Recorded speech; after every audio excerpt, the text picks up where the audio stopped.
Well, we've talked about tap casts, we've talked about stack mending, we've talked about all kinds of different casts that will make you better nymph fishermen.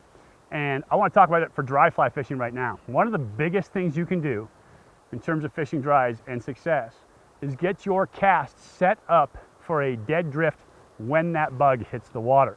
And so how do you do that? Well, you almost never get that perfect cast where you go, okay, it's gonna dead drift right out the chute. So you need to be able to throw a mend on your line in the end, what I call aerial mending. In order to aerial mend, you have to understand A, what the currents are that you're looking at, B, what you want your bug to do, where you want it to land, and C, where your mend needs to be in order to get that dead drift. Sometimes you're only going to get 12, 18 inches of drift on a fish. And so to get your line set up right, this is absolutely essential. Aerial mends, let's talk about it. As you cast, normally you're going to get that nice smooth start, fast finish, and lay your line on the water. That's a nice straight cast, beautiful. But if you have to throw an aerial mend in there, now we've got to add some shake to our line, some wiggle to our line to get across those currents that are going to cause drag on our fly.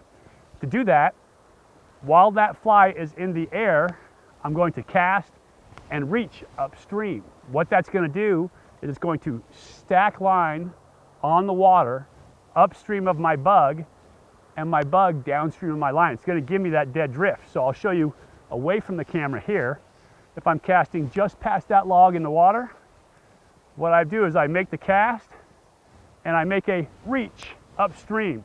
Bug ends up downstream of my fly line. It floats through. Fly line doesn't drag on it for 18 inches to 2 feet. And then I can start throwing a reach mend or a stack mend from there. A big part of this aerial mending is knowing that if I want to cast just past that log and I'm going to aerial mend, I really have to put an extra couple feet on my line so that as I cast and reach, it's going to pull that fly back in towards me. So having that extra line out as I cast is going to create the space for that bug to fall back into the lane I want it to fall into for my drift. So another aerial mend you might want to use is what's called a parachute cast or a stop cast. And it is a mend where you essentially stop your line in the air so you stack it all up on the water.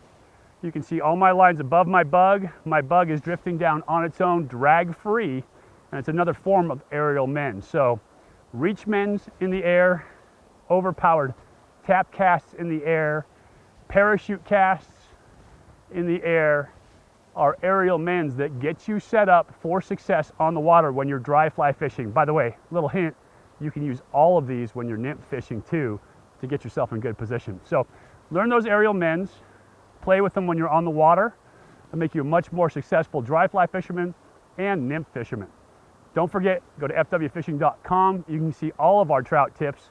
Subscribe, give us a thumbs up, comment down below, and I will look for you on the next piece of Familiar Waters.